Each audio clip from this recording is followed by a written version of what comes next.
하루의 끝자락에서 만나는 아루TV. 오늘은 그날 칼을 꺼낸 며느리, 아무도 몰랐던 정체, 그리고 서수익이 제2부를 담았습니다. 아루TV와 함께 꿀잠 주무시기 바랍니다. 조선 중엽, 한때 사람들 입에 오르내리던 양반가 집안이 있었다. 마을을 지낼 때면 허리를 굽히던 이들이 많았고 명절이면 손님이 끊이지 않았다. 그러나 그런 일은 오래전의 이야기였다. 지금은 기와가 군데군데 비어서 바람과 비가 새어 들어오는 집 한 채와 허울뿐인 체면만 겨우 남아있을 뿐이었다. 논밭은 이미 절반 넘게 넘어갔고 남은 것마저 흉년을 몇 번 겪으며 제 몫을 하지 못했다. 쌀독은 바닥을 드러낸 지 오래였고 아이들 밥그릇에는 점점 물이 많아졌다. 그렇게 날이 갈수록 끼니를 거르는 날이 많아지자 아버지는 더는 미룰 수 없다는 것을 알았다. 아이 하나는 살려야 한다. 그 말은 누구에게도 하지 않았지만 이미 마음속에는 여러 번 되뇌이고 있었다. 며칠 뒤 아버지는 5살인 막내딸 수련의 손을 잡았다. 아이는 묻지 않았다. 어디로 가는지도 왜 가는지도. 산길은 길고 거칠었다. 돌이 많은 길이라 발이 자꾸 미끄러졌고 어린아이에게는 쉽지 않은 길이었다. 수련은 몇 번이나 중심을 잃었지만 소리를 내지 않았다. 손에 쥔 아버지의 손을 더 세게 잡을 뿐이었다. 한참을 올라 도착한 곳은 산 깊숙한 절이었다. 사람의 기척이 적었고 조용한 마당에는 쓰이지 않은 낙엽이 그대로 쌓여 있었다. 바람이 불 때마다 낙엽이 바스락거리며 굴러다녔다. 주지 스님 앞에 선 아버지는 한동안 아무 말도 하지 못하고 서 있었다. 입을 때려다 말고 다시 때려다 말았다. 그러다 결국 짧게 말했다. 형편이 어렵습니다. 그 한마디에 다 담겨 있었다. 주지 스님은 수련을 찬찬히 바라보았다. 아이는 고개를 숙이지도 울지도 않았다. 그저 서 있었다. 눈빛 하나만은 아주 또렷했다.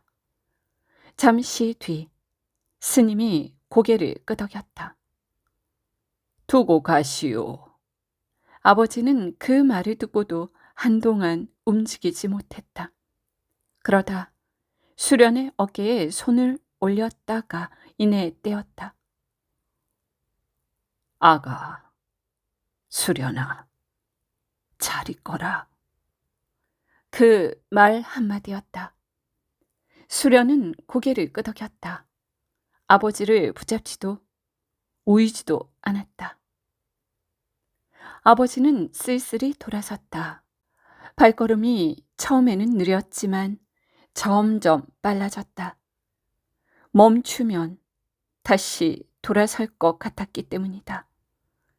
수련은 그 뒷모습을 오래 바라보았다. 작아지고 나무 사이로 가려지고 끝내 보이지 않게 될 때까지. 그때서야 아이의 손이 살짝 움켜쥐는 것이 보였다. 그날 이후 수련은 절에 홀로 남겨졌다. 절에서의 삶은 단순했다. 해가 뜨기 전에 일어나 물을 깃고 마당을 쓸고 공양의 준비를 돕고 해가 지면 일찍 잠자리에 드는 날들이 이어졌다. 말이 오가는 일도 많지 않았고 찾아오는 사람도 드물었다. 산속 깊은 절은 조용했고 하루는 늘 비슷하게 흘러갔다. 수련은 그 생활에 금세 익숙해졌다. 시키는 일을 빠뜨리는 법이 없었고 손이 빨랐다. 마당을 쓸 때면 다른 아이들보다 금방 끝냈고 물동이를 들 때도 힘들다는 기색을 보이지 않았다. 스님들은 말없이 그런 수련의 모습을 지켜보고 있었다. 어느 날 아침이었다. 수련이 물을 길어 돌아오던 길에 마당 한쪽에 놓인 작은 돌을 가볍게 넘었다. 일부러 그런 것은 아니었다. 길이 좁아 발을 옮기다 보니 그렇게 된 일이었다. 그걸 주지 스님이 보고 있었다. 다시 해보아라. 수련은 잠시 멈칫했지만 말없이 고개를 끄덕였다. 돌 앞에 서서 발을 모으고 숨을 고른 뒤 다시 뛰었다. 처음보다 조금 더 높이, 조금 더 정확하게 넘어갔다. 스님은 아무 말 없이 고개를 끄덕였다. 그날 이후였다. 수련의 하루에 다른 일과가 하나 더 생겼다. 새벽이 막 밝아올 무렵 다른 이들이 잠에서 깨어나기 전 수련은 마당 뒤편으로 불려갔다. 그곳에는 사람의 발길이 잘 닿지 않는 빈터가 있었다. 처음 시킨 일은 단순했다. 돌 하나를 넘는 것. 그 다음 날에는 돌을 하나 더 들고 뛰게 했다. 처음에는 그 돌들이 아주 무겁게 느껴졌다. 하지만 돌을 들고 뛸수록 그 돌들이 익숙하게 느껴졌다. 그 다음에는 더 무거운 돌이었다. 처음에는 몇 번 뛰지 못하고 숨이 찼지만 쉬라는 말은 없었다. 대신 다시라는 말만 돌아왔다. 수련은 묻지 않았다. 왜 이런 일을 하는지, 언제까지 해야 하는지 그저 하라는 대로 했다. 며칠이 지나고 몇 달이 지나자 돌의 크기는 점점 커졌고 뛰는 거리는 길어졌다. 처음에는 두 발로 겨우 넘던 돌을 나중에는 한 발로도 가볍게 넘었다. 숨이 차오르는 것도 다리가 떨리는 것도 어느 순간부터 익숙한 일이 되었다. 그 즈음이었다. 스님이 처음으로 나무로 만든 짧은 막대를 내밀었다. 쥐어라. 수련은 그대로 받아들었다. 손에 쥐었을 때 생각보다 무게가 느껴졌다. 휘둘러 보아라. 처음에는 어색했다. 막대는 손에서 자꾸 어긋났고 방향도 일정하지 않았다. 하지만 며칠이 지나자 움직임이 달라졌다. 손목이 덜 흔들렸고 힘이 모이는 자리가 생겼다. 그때부터였다. 스님의 말이 늘었다. 발이 먼저다. 눈을 놓치지 마라. 어허, 몸에 힘을 빼라 하지 않았느냐.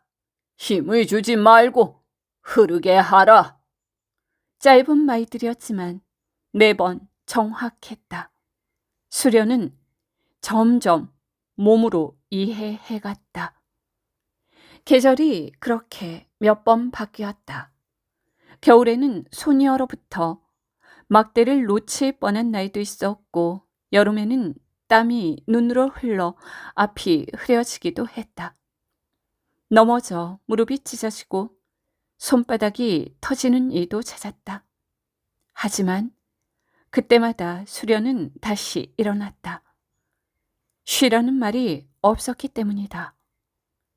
시간이 흐르면서 막대는 나무 검으로 바뀌었고 나무 검은 어느 날 진짜 칼로 바뀌었다. 그날 스님은 처음으로 말을 길게 했다. 이건 장난이 아니다. 사람을 살릴 수도 있고 죽일 수도 있다. 그러니 아무에게도 말하지 말라.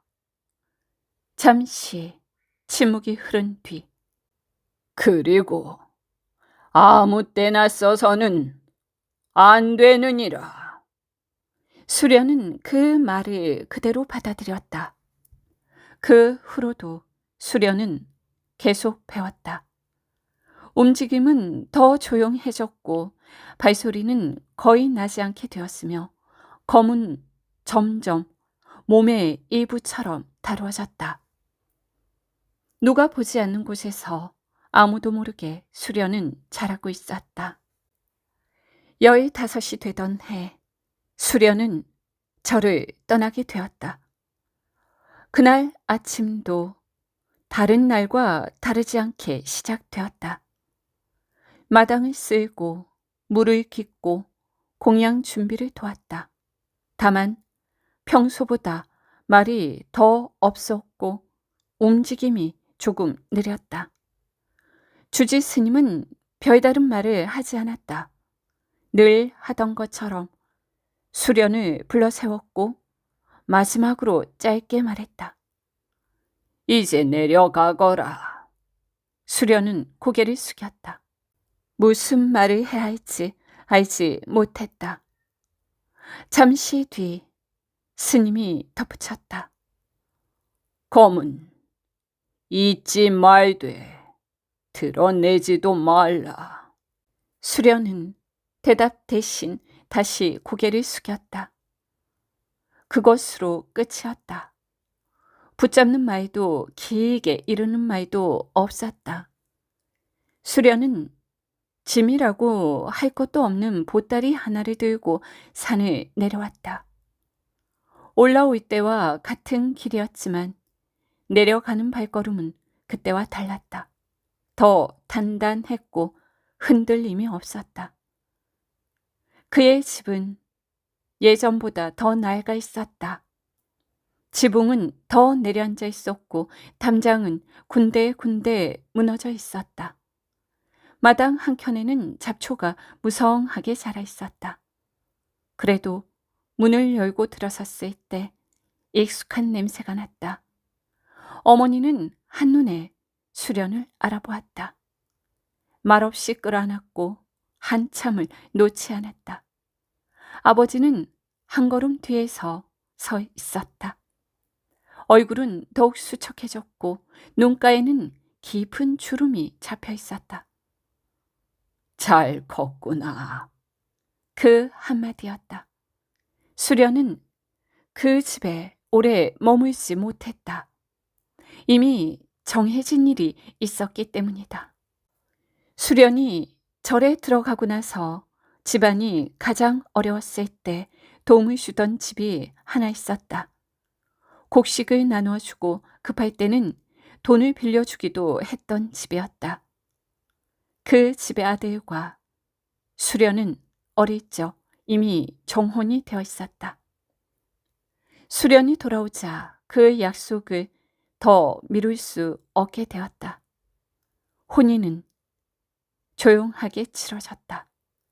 큰 잔치는 없었지만 마을 사람 몇이 모여 축하를 건넸고 집안에서는 나름대로 정성을 다했다. 도령은 말수가 적은 사람이었다. 그러나 눈빛이 고닫고 말은 짧아도 거짓이 없어 보였다. 고생이 많았소. 첫날 그가 건넨 말이었다. 수련은 짧게 고개를 끄덕였다. 그 말이 어색하지 않았다. 시댁은 생각보다 단정한 집이었다.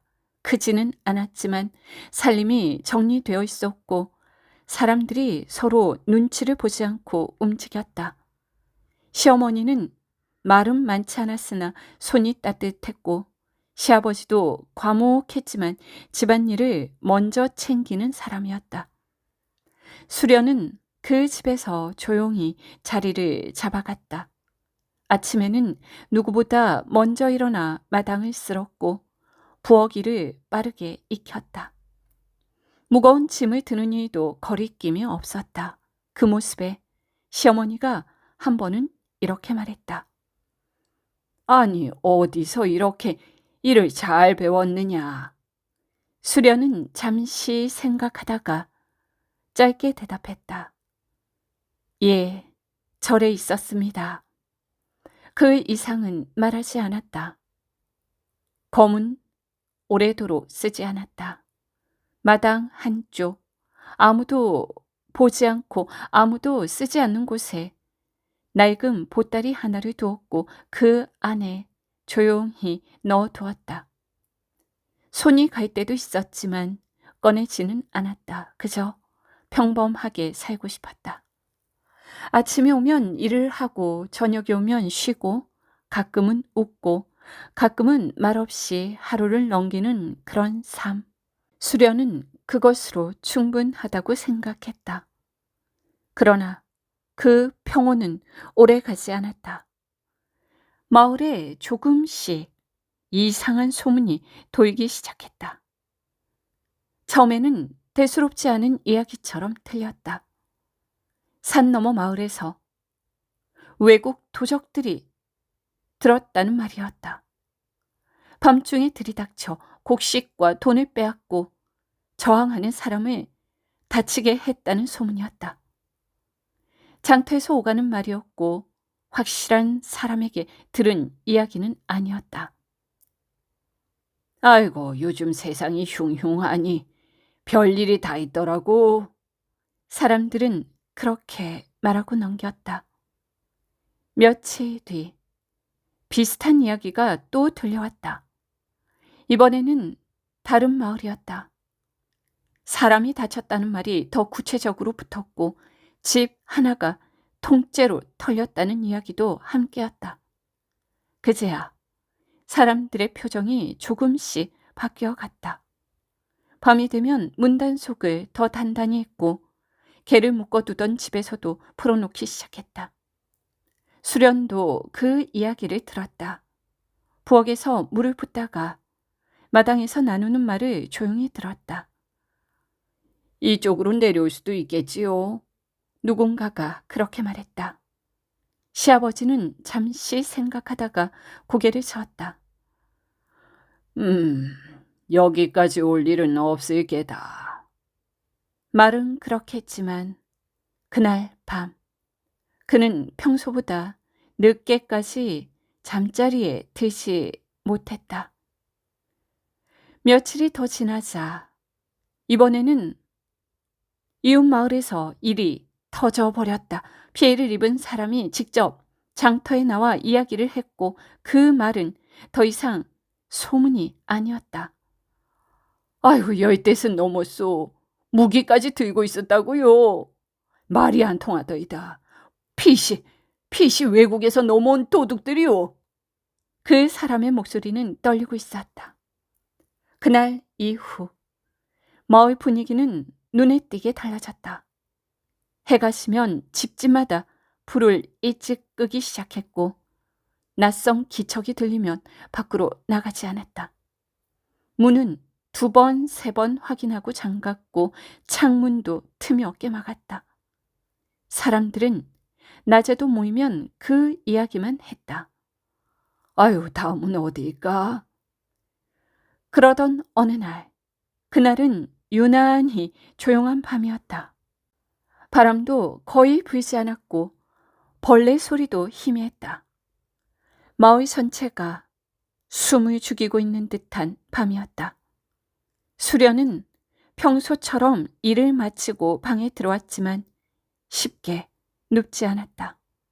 괜히 문 쪽을 한 번 더 확인하고 등잔불을 낮추었다가 다시 올렸다. 아무 일도 없었다. 그런데 잠이 오지 않았다. 한밤중이었다. 어디선가 둔탁한 소리가 났다. 툭! 무언가 부딪히는 소리였다. 크지 않았지만 이상하게 또렷하게 들렸다. 수련의 눈이 뜨였다. 그녀는 몸을 일으키지 않고 그대로 귀를 기울였다. 잠시 정적이 흐른 뒤 또 한 번 툭! 이번에는 조금 더 가까웠다. 밖에서 개가 짖기 시작했다. 짧게 짖는 것이 아니라 목이 쉬도록 길게 이어지는 소리였다. 그 소리에 집안 다른 사람들도 모두 깨어났다. 무슨 소리냐? 시아버지의 목소리였다. 도령이 문 쪽으로 다가갔다. 제가 보고 오겠습니다. 도령이 문을 여는 순간 밖에서 거칠게 밀어붙이는 힘이 들어왔다.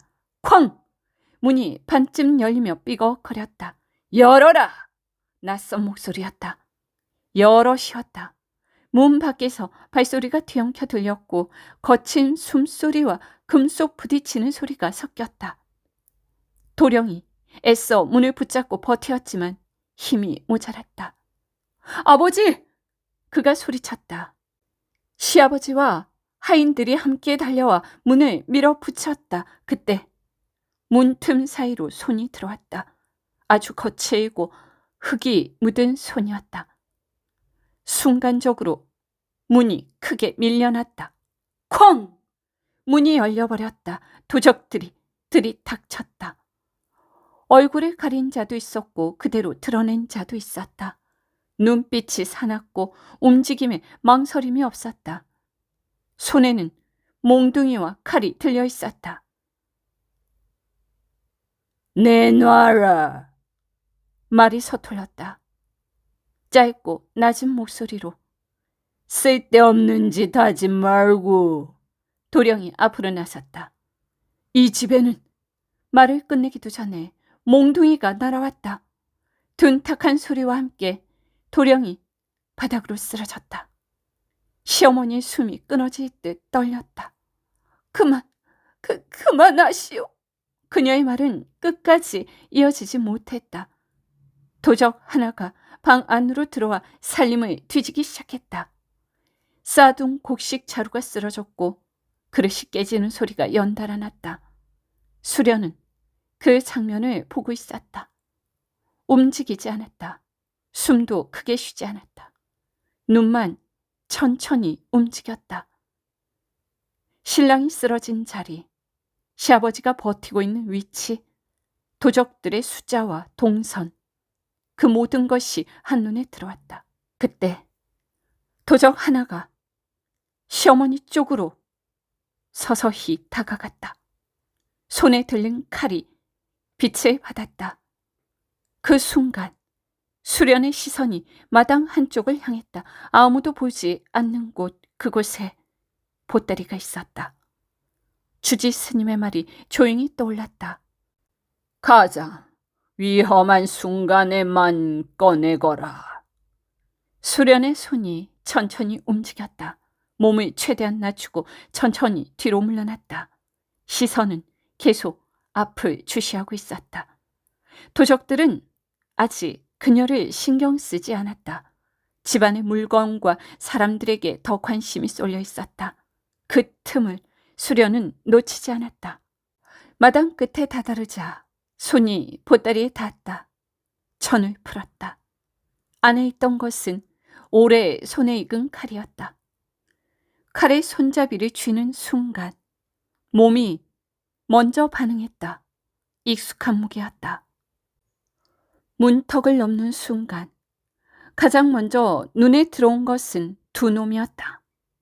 문 쪽을 막고 선 둘, 그 다음 안쪽에서 살림을 뒤지는 둘, 그리고 가운데서 지켜보는 하나. 모두 5놈이었다. 첫 번째 놈은 문 쪽 오른편에 서 있던 자였다. 수련은 곧장 달려들지 않았다. 2걸음 거리만 줄였다. 그가 수련을 보았다. 눈이 마주친 순간 입이 열렸다. 너! 그 말이 끝나기 전에 수련의 발이 바닥을 짧게 밀었다. 몸이 한 번에 들어갔다. 칼은 크게 움직이지 않았다. 손목만 썼다. 짧게 안쪽으로.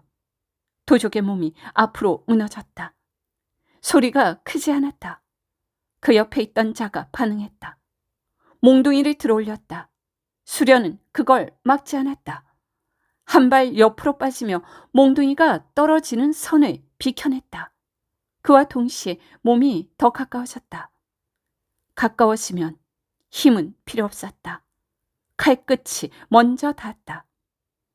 두 번째 놈까지 쓰러지자 안쪽에 있던 둘이 동시에 돌아섰다.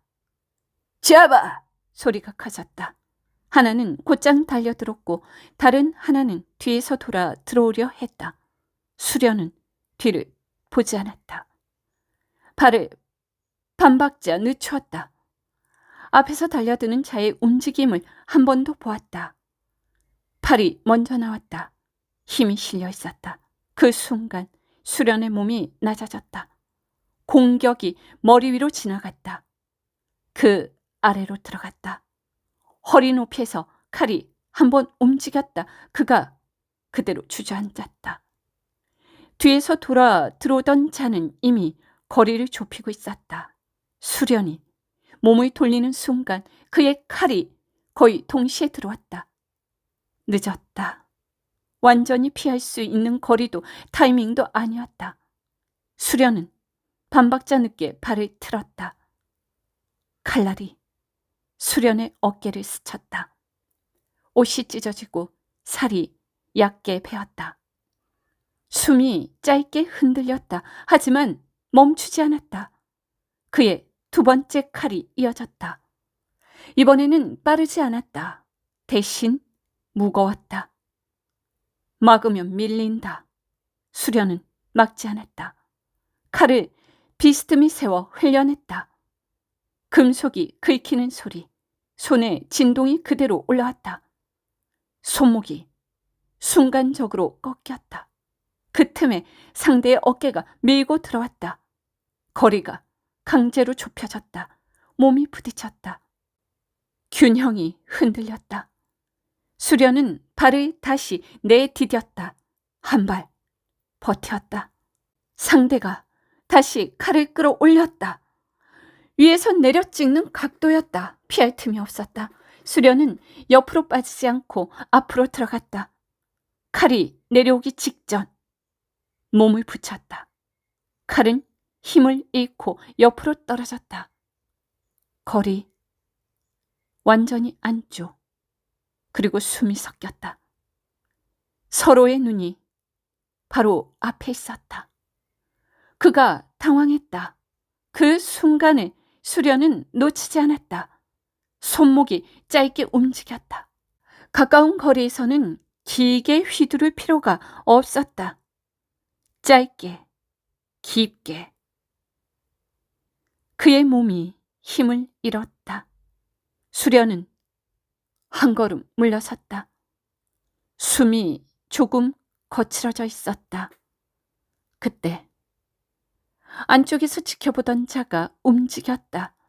이전에 상대했던 놈들과는 확연히 달랐다. 속도가 있었다. 그리고 주저함이 없었다. 그는 자신의 언어로 무어라 중얼거렸다. 잠깐의 찰나 수련은 숨을 고르고 있었다. 이번에는 그가 먼저 들어왔다. 첫 칼은 빠르고 정확했다. 수련이 겨우 막았다. 충격이 그대로 팔을 타고 올라왔다. 손이 잠깐 풀릴 뻔했다. 두 번째, 연달아 들어왔다. 이번에는 피했다. 하지만 완전히 벗어나지 못했다. 옷자락이 또다시 찢어졌다. 수련의 호흡이 무너졌다. 상대는 그걸 보고 밀어붙였다. 쉬지 않고 들어왔다. 수련은 뒤로 한 걸음 물러났다. 그리고 더 물러서지 않았다. 발을 멈추고 상대의 리듬을 보았다. 세 번째 공격이 들어오는 순간 수련이 먼저 움직였다. 막지 않았다. 흘려보냈다. 칼이 스치며 방향이 틀어졌다. 그 틈 수련의 발이 안으로 파고들었다. 완전히 붙었다. 상대의 눈이 흔들렸다. 이번에는 수련이 먼저였다. 짧게 한 번. 그리고 끝났다. 마지막 하나는 이미 뒤로 물러나 있었다. 수련은 쫓지 않았다. 한 걸음만 앞으로 나아갔다. 그걸로 충분했다. 도적은 등을 돌렸다. 도망치는 발소리가 어둠 속으로 멀어져 갔다. 집안은 고요해졌다. 수련은 그대로 서 있었다. 칼을 쥔 손이 쉽게 풀리지 않았다. 숨이 조금씩 돌아왔다. 어깨에서 뒤늦게 통증이 올라왔다. 수련은 칼끝을 내려다 보았다. 그리고 천천히 칼을 거두었다. 한동안 아무도 말을 하지 못했다. 시어머니는 그 자리에 주저앉아 있었고 시아버지는 문 쪽을 붙잡은 채 우두커니 서 있었다. 도령은 바닥에 기대앉은 상태로 숨을 고르고 있었다. 그 누구도 먼저 입을 열지 못했다. 가장 먼저 움직인 것은 수련이었다. 그녀는 천천히 걸음을 옮겨 쓰러진 도령 앞에 섰다. 괜찮으십니까? 짧은 말이었다. 도령은 한동안 그녀를 바라보다가 힘없이 고개를 끄덕였다. 그리고 아니, 그대의 어깨가... 그러자 시어머니의 시선이 수련에게로 향했다. 떨리는 눈이었다. 조금 전까지 보았던 모습이 쉽게 정리되지 않은 듯했다. 너는 그게... 말을 잇지 못했다. 수련은 잠시 서 있다가 조용히 입을 열었다. 절에 있을 때 배웠습니다. 그 이상 길게 말하지 않았다. 무엇을 어떻게 배웠는지 굳이 설명하지 않았다. 시아버지가 한 발 앞으로 나섰다. 수련을 바라보는 눈이 처음과는 달라져 있었다. 놀람은 남아 있었지만 그 안에 다른 것이 섞여 있었다. 네가 우리를 살린 것이냐? 묻는 말이었지만 이미 답은 알고 있는 듯했다. 수련은 고개를 숙였다. 예, 아버님. 칼을 쓸 수밖에 없었습니다. 그 말에는 변명도 자랑도 담겨있지 않았다. 그저 사실이었다. 잠시 침묵이 흘렀다. 그 사이에서 도령이 입을 열었다. 당신이 아니었으면 우리는 모두 죽었을 것이오. 그는 천천히 몸을 일으키며 말했다. 그것으로 충분하오. 그 말에 시어머니의 눈빛이 조금 풀렸다.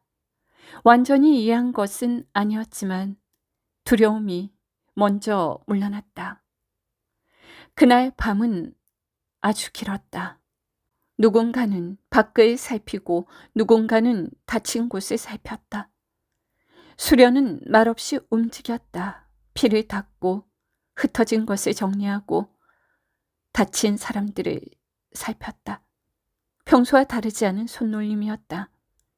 새벽이 가까워졌을 무렵 집안은 겨우 숨을 돌렸다. 문은 다시 세워졌고 불은 꺼지지 않은 채 남아있었다. 수련은 마당에 나와 섰다. 방 공기가 아직 차가웠다. 한동안 아무것도 하지 않고 서 있다가 천천히 시선을 옮겼다. 마당 한쪽 그곳에 보따리가 있었다. 잠시 바라보다가 다시 시선을 거두었다. 이번에는 그쪽으로 가지 않았다. 집 안에서 인기척이 들렸다. 사람들이 살아있는 소리였다. 수련은 다시 몸을 돌렸다. 그리고 아무 일도 없었던 것처럼 아침을 준비하기 위해 부엌으로 향했다. 그날 이후 그 집안에 대해 함부로 말하는 사람은 없었다. 마을 사람들은 알게 되었다. 겉으로는 조용한 집이지만 그 안에는 검이 하나 있다는 것을 말이다. 그리고 그 검이 또 언제 움직일지 아무도 모르는 것이었다.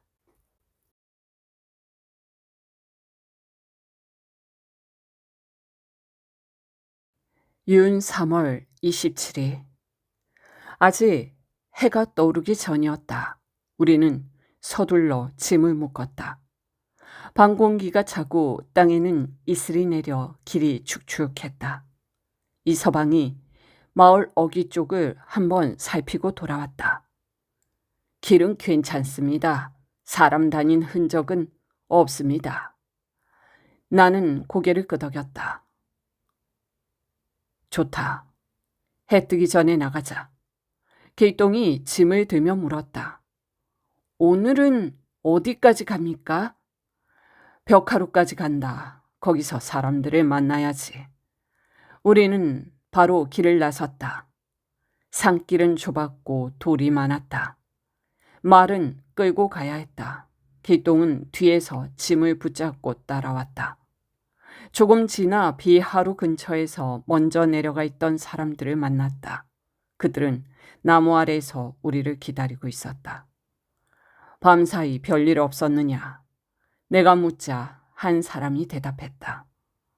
없습니다. 나는 고개를 끄덕였다. 좋다. 바로 내려간다. 얼마 지나지 않아 온정원에 들렀다.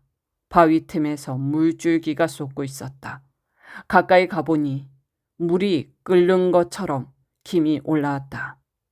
길동이 놀라 말했다. 저게 오물입니까? 이서방이 길동을 밀어내고 나에게 말했다. 온정원입니다. 이 근처에 이런 샘이 많습니다요. 나는 바위 틈을 살펴보았다. 물줄기는 가시나무 다발만큼 굵게 흘러나오고 있었다. 산비탈 쪽에서도 비슷한 샘이 몇 곳 더 보였다. 돌을 쌓아 만든 욕탕도 있었다. 옆에 서 있던 길동이 손을 물에 넣어보려다가 바로 내뺐다. 아우, 너무 뜨겁습니다요. 이서방이 웃었다. 처음 나오는 물은 원래 저렇다. 나는 잠깐 손을 대보았다. 물이 뜨거워 오래 대고 있을 수 없었다. 그만 보고 가자. 우리는 다시 길을 떠났다. 정오 무렵 원창에 도착했다. 창고가 있는 마을이었다. 곡식을 쌓아두는 창고가 몇 채 보였고 길가에는 장정들이 쉬고 있었다.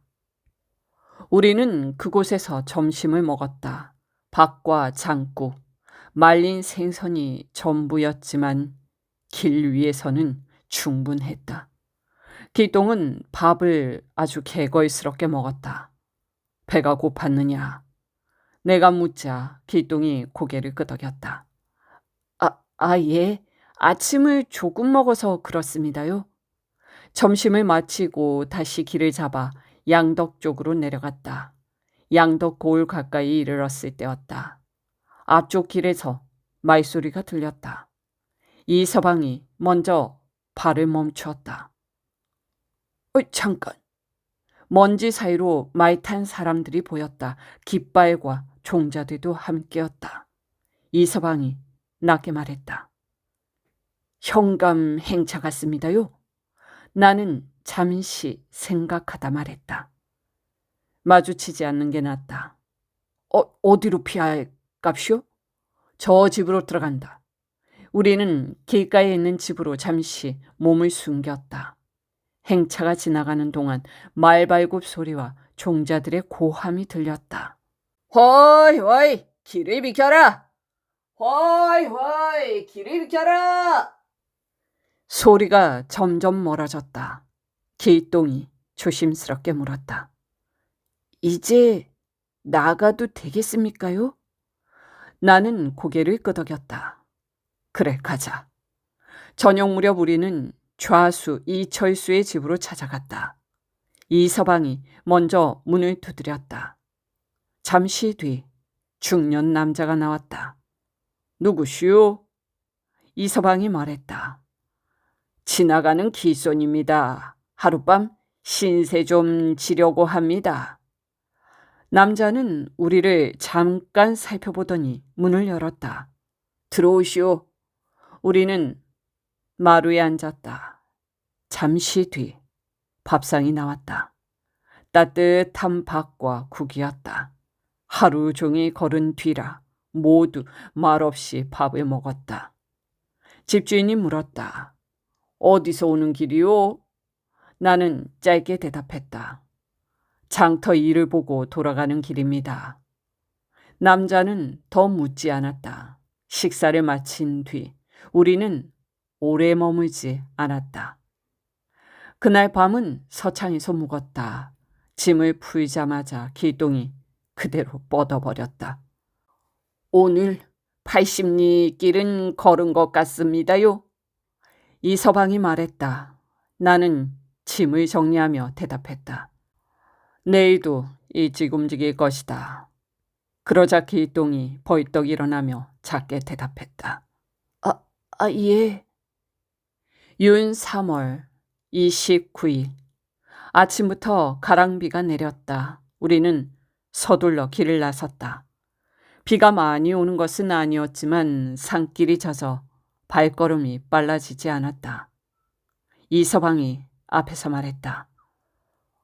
이 속도면 해 지기 전에 성천에 들어가긴 하겠습니다요. 나는 고개를 끄덕였다. 정오가 조금 지나 성천에 도착했다. 관아로 먼저 갔지만 수령 이기현은 마침 자리에 없었다. 관아 마당이 조용했다. 종자 하나가 나와 말했다. 지금 현령께서는 밖에 나가셨습니다. 나는 잠시 생각하다가 수행원들에게 말했다.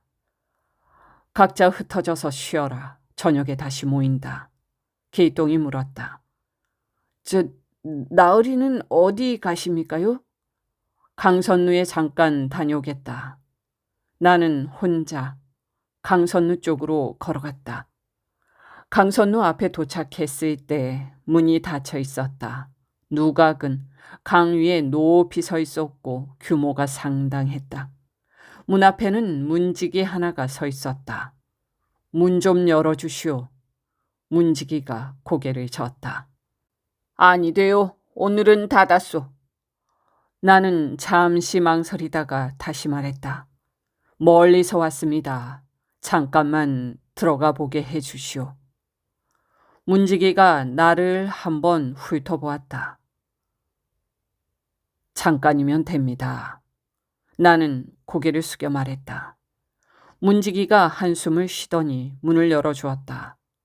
강선루 위에 올라서자 앞이 탁 트였다. 분류강이 넓게 흐르고 있었고 강 건너에는 봉우리들이 줄지어 서 있었다. 절벽 아래로 강물이 흐르고 있었다. 나는 난간에 손을 짚고 한동안 강을 바라보았다. 이래서 강선루라 하는군. 누각의 규모도 아주 상당했다. 건물이 길게 이어져 있었고 마루도 넓었다. 성청 객사는 규모가 크다고 들었는데 강선루 역시 그에 어울리는 건물이었다. 한참을 앉아있다가 무료해져 아래로 내려갔다. 누각 아래에는 맹인 하나가 앉아있었다. 그가 먼저 말을 걸었다. 손님, 길을 가시는 분입니까? 나는 잠시 서서 그를 바라보았다. 그렇소.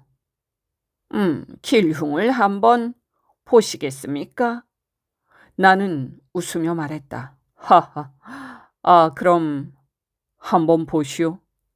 맹인은 점대를 꺼내 궤를 뽑았다. 잠시 뒤 그가 말했다.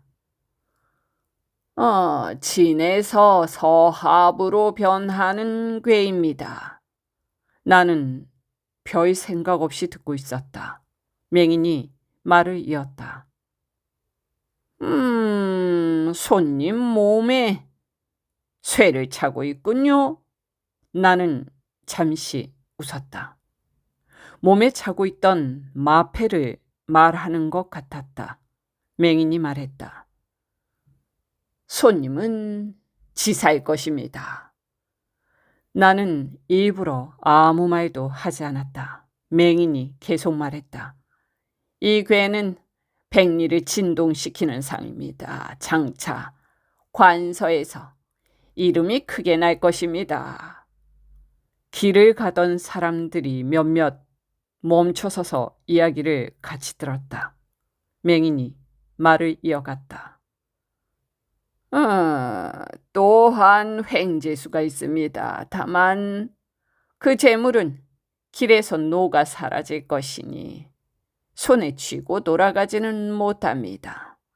나는 웃으며 말했다. 하하하, 그렇소? 맹인은 고개를 끄덕였다. 나는 잠시 생각하다가 말했다. 좋은 말이군. 속으로는 웃음이 나왔다. 내가 마패를 차고 있으니 그걸 보고 지사로 짐작한 것이 분명했다. 저녁이 가까워질 무렵 나는 관아로 돌아갔다. 수령 이기연이 돌아왔다는 말을 들었다. 나는 명함을 넣으며 말했다. 공주 박서방이라 전해주시오. 잠시 뒤 안에서 사람이 나왔다. 들어오시랍니다. 이기연은 나를 보자마자 자리에서 일어났다. 아니, 자네가 여기까지 왔는가? 나는 웃으며 말했다. 성천까지 왔으니 인사나 하고 가려 합니다. 그는 크게 웃었다. 아이고, 잘 왔네. 하하하. 오늘은 묵고 가게. 나는 말했다. 신세 좀 지겠습니다. 그날 밤 우리는 나란히 누워 늦도록 이야기를 나누었다. 옛날 이야기부터 시작해 성천의 일까지 여러 이야기를 했다. 관속들은 내가 누구인지 눈치채지 못한 듯했다. 이기연이 웃으며 말했다. 자네가 이런 모습으로 들어오니 참 아무도 알아보지 못하는군. 나는 말했다. 그게 더 편합니다. 그때였다. 방 한쪽에 있던 늙은 기생 하나가 우리를 가만히 바라보고 있었다. 잠시 뒤 그가 입을 열었다. 손님. 나는 그를 보았다. 기생이 말했다. 말씀에 부끄러움이 없고 기운이 빼어나십니다. 방 안이 잠깐 조용해졌다. 기생이 말을 이었다. 이미 높은 자리에 오르신 분 같습니다. 나는 웃으며 말했다. 허허, 과찬이요. 기생은 고개를 저었다. 아닙니다. 그리고 조용히 덧붙였다. 오래지 않아 이름이 높아질 뿐입니다. 나는 더 말을 잇지 않았다. 그날 우리는 성천에서 묵었다. 이날 간 거리는 10올이었다. 4월 1일 가랑비가 조금 내렸다.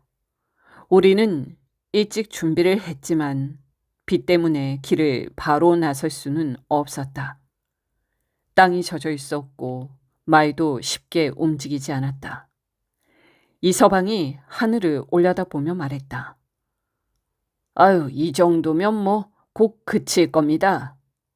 나는 짐을 다시 묶으며 말했다. 비가 그치면 바로 움직인다. 길동은 젖은 집신을 털며 중얼거렸다. 어휴, 오늘은 길이 좀 미끄럽겠습니다요. 비가 잦아든 뒤 우리는 길을 나섰다. 산길은 점차 낮아졌고 마을들이 이어지기 시작했다. 강동 고을에 가까워지자 길도 한결 넓어졌다. 저녁 무렵 강동에 도착했다. 이서방이 말했다. 여기가 강동입니다. 수령은 윤심규라 합니다. 마을은 강을 따라 길게 늘어서 있었다. 집들이 줄을 맞춰서 있었는데 빗살처럼 이어져 보였다. 우리는 골 밖을 지나 만류제 쪽으로 걸어갔다. 제 방은 길게 이어져 있었다. 뚝 위에는 버드나무가 줄지어 서 있었다. 바람이 불자 잎이 흔들렸다. 길동이 물었다. 이 뚝은 누가 만든 것입니까요? 그러자 이서방이 이번에도 길동을 밀쳐내고 나에게 말했다. 홍양호라는 사람이 현감으로 있을 때 크게 고쳐졌다고 합니다. 그러자 길동이 뒤로 빠지며 입을 삐죽거렸다. 나는 뚜구에 따라 걸으며 말했다. 홍수를 막으려고 만든 것인가? 예, 이 강이 불어나면 읍내로 물이 들어옵니다요. 제 방 아래로 물이 흐르고 있었다. 뚝은 꽤 단단하게 쌓여 있었다. 조금 더 가니 문 하나가 보였다. 이서방이 말했다. 필연문입니다. 그 옆에는 작은 정자가 있었다. 저기는 연금정입니다요. 길동이 정자를 올려다보며 말했다. 우와, 경치가 꽤 괜찮습니다요. 나는 잠시 강을 내려다보았다. 이 정도면 고을 사람들이 쉬어가기에도 좋겠다. 해가 거의 저물 무렵 우리는 강동에서 묵을 곳을 찾았다. 그날 우리는 50리를 이동했다. 4월 2일 일찍 길을 나섰다. 3등에 도착했을 때는 점심 무렵이었다. 이서방이 말했다. 여기 수령은 갑자기 기억이 안 나는데 김영익입니다. 이서방이 무안한지 씩 웃었다. 우리는 먼저 황학루로 올라갔다. 누가 위에 서자 강이 내려다 보였다. 맑은 물이 넓게 흐르고 있었고 맞은편에는 푸른 절벽이 서 있었다. 길동이 감탄하며 말했다. 우와, 강이 꽤 넓습니다요. 나는 난간에 손을 얹고 말했다. 경치가 시원하군. 누각 아래에서 사람 몇이 이야기를 나누고 있었다. 이서방이 말했다. 여기서 배로 조금 가면 36동천이 있다고 합니다. 길동이 물었다. 예? 36동천이 무엇입니까요? 그러자 이서방은 나를 보며 말했다. 골짜기들이 이어진 곳입니다요. 예전에 현감 엄기라는 사람이 이름을 붙였다고 합니다요. 나는 강을 바라보며 말했다. 지방 수령들이 유람을 많이 왔겠군. 이서방이 웃었다. 예, 관찰사도 자주 들렀다고 합니다. 그때 근처에 서 있던 노인이 우리 쪽으로 다가왔다. 이서방이 인사를 했다. 어르신은 어디 사십니까? 노인이 말했다.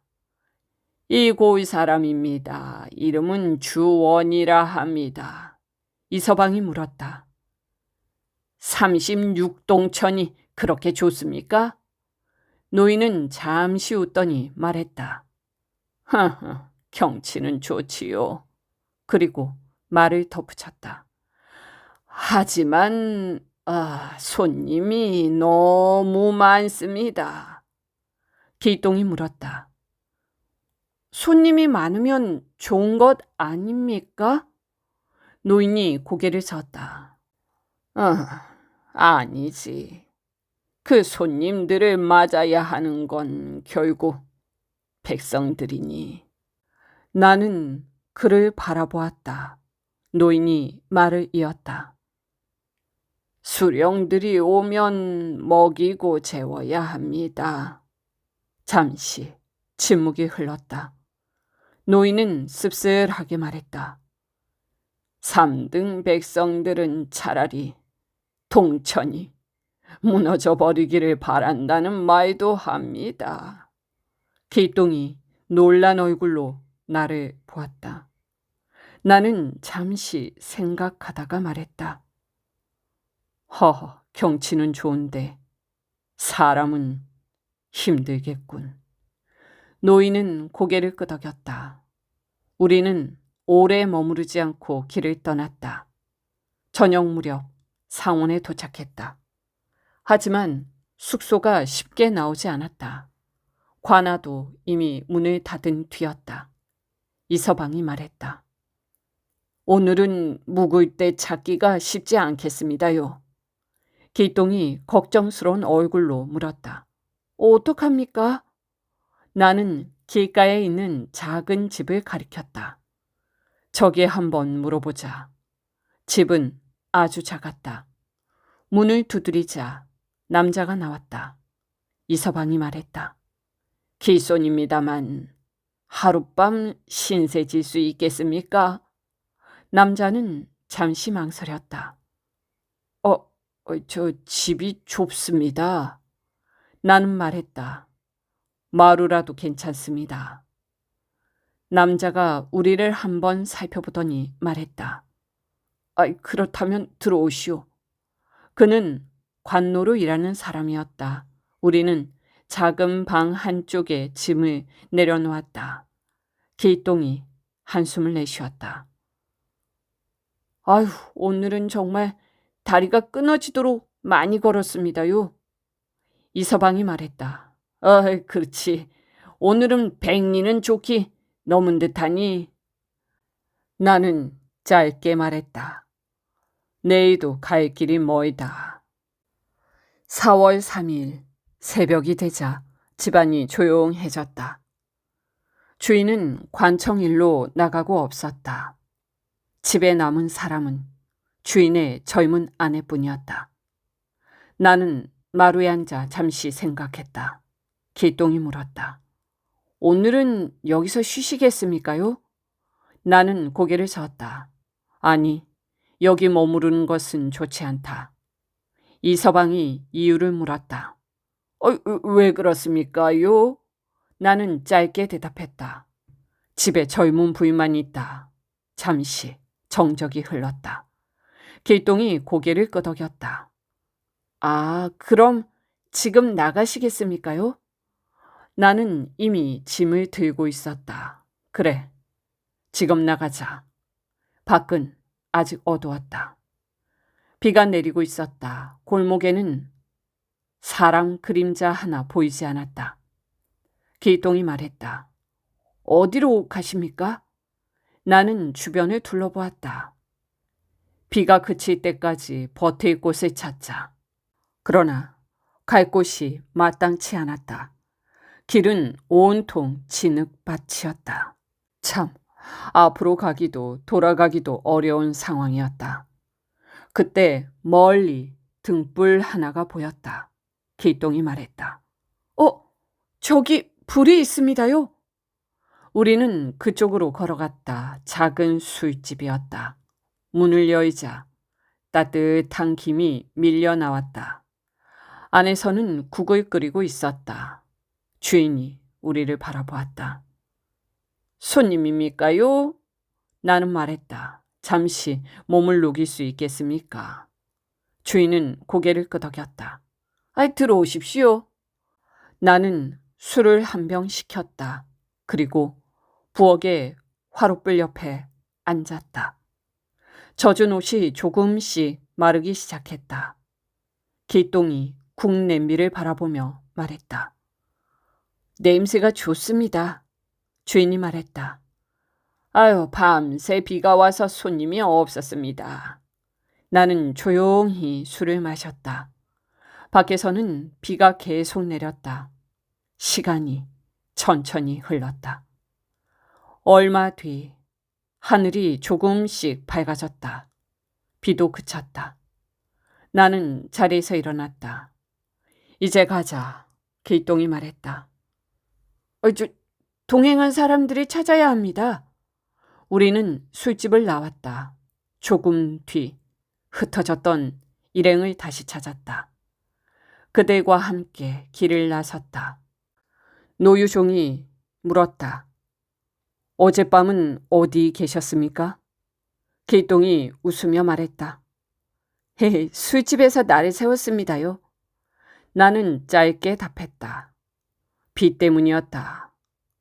우린 그렇게 함께 길을 갔다.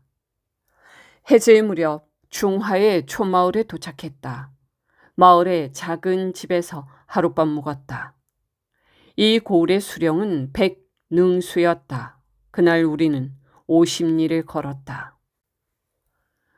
4월 4일 새벽 일찍 우리는 길을 나섰다. 중하로 향하는 길이었다.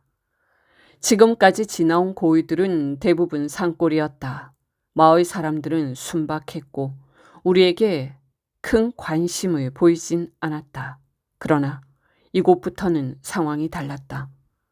서울과 의주를 잇는 큰 길이 시작되는 곳이었다. 사람과 말이 많았다. 길을 가는데 욕졸 몇 명이 말을 세웠다. 그들은 내 말을 유심히 보았다. 한 사람이 말했다. 어라, 이 말은 청파역 말인데? 다른 사람이 나를 보며 물었다. 아유, 어떤 사람이기에 민간인 복장으로 이 말을 타고 있소? 길동이 나를 바라보았다. 나는 잠시 생각했다. 그리고 대답했다. 중하에서 공부하는 선비요.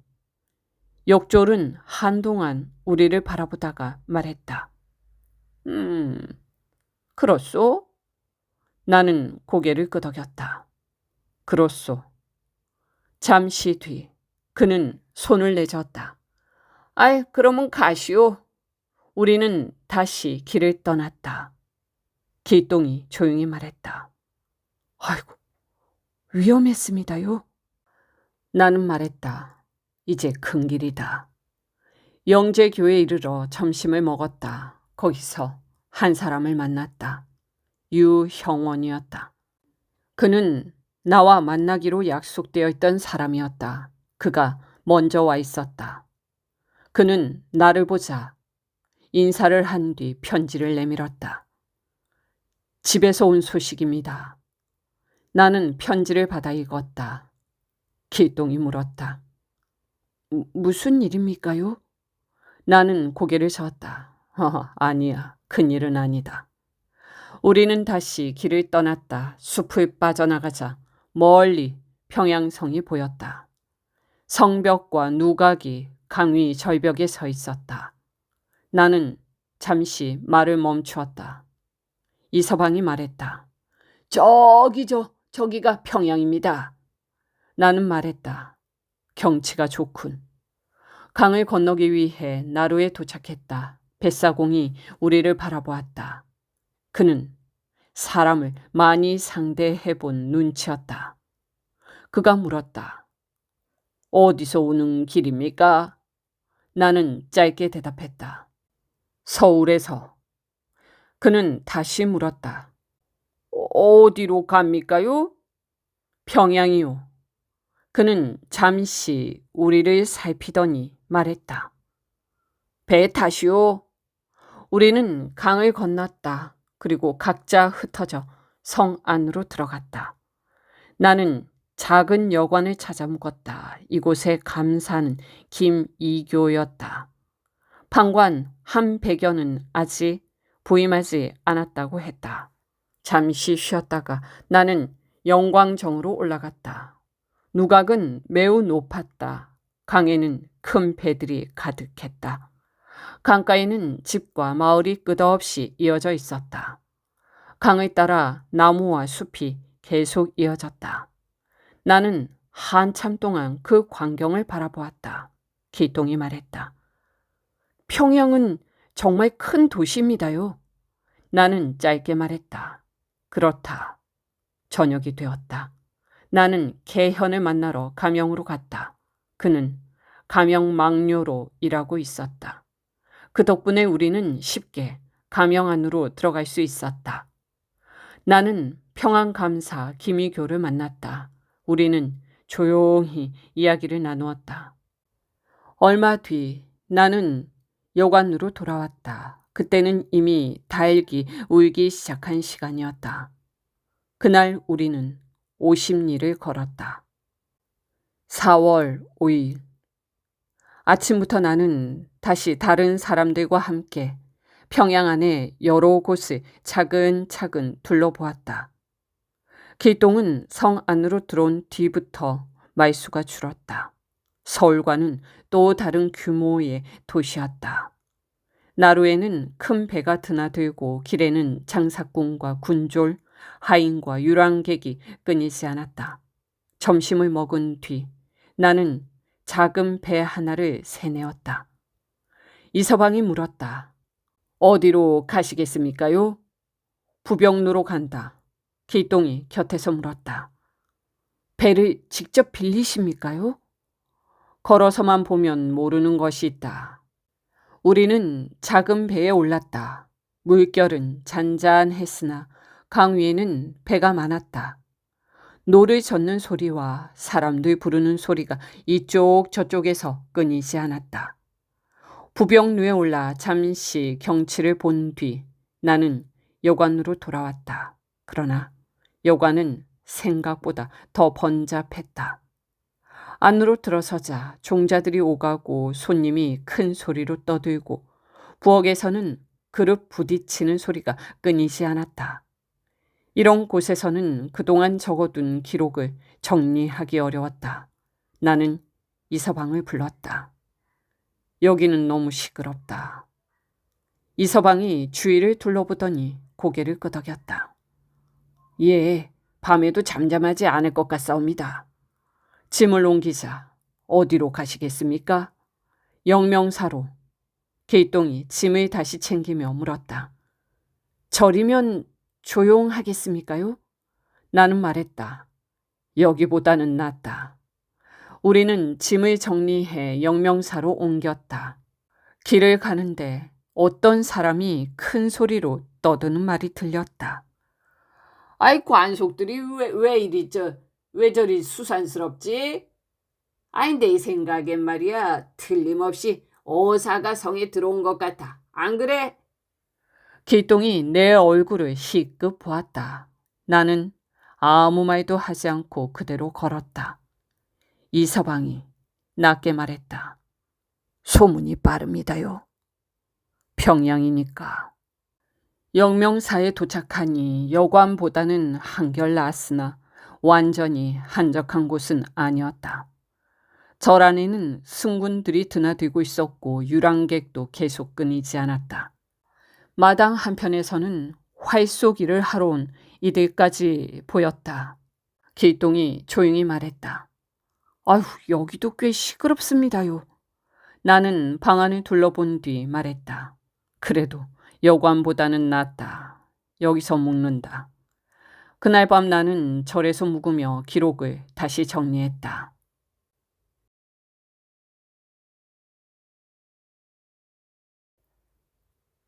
오늘 이야기 중 그날 칼을 빼든 며느리는 아로TV가 창작한 이야기로 단순히 숨겨진 강함을 드러내는 서사가 아니라 힘을 감추고 살아가는 인간의 태도와 선택에 대해 깊게 말하고 있는 이야기인 것 같습니다.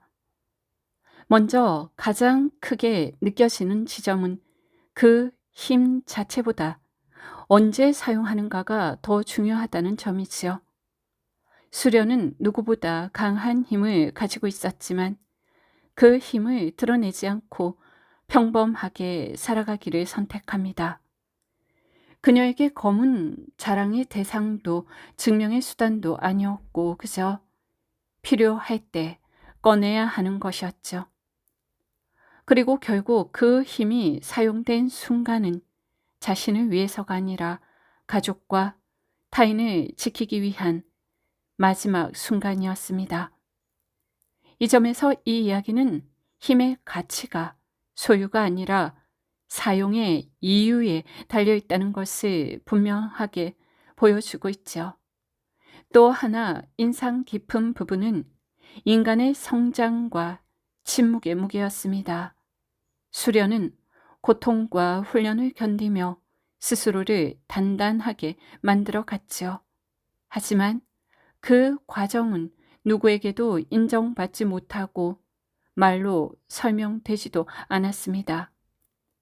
그녀의 삶은 화려한 영웅 서사가 아니라 조용히 쌓아올린 시간의 결과였죠. 그래서 마지막 그녀가 아무렇지 않게 다시 부엌으로 돌아가는 모습은 우리에게 더 깊고 묵직한 여운을 주는 것 같습니다. 긴 시간 들어주셔서 감사합니다.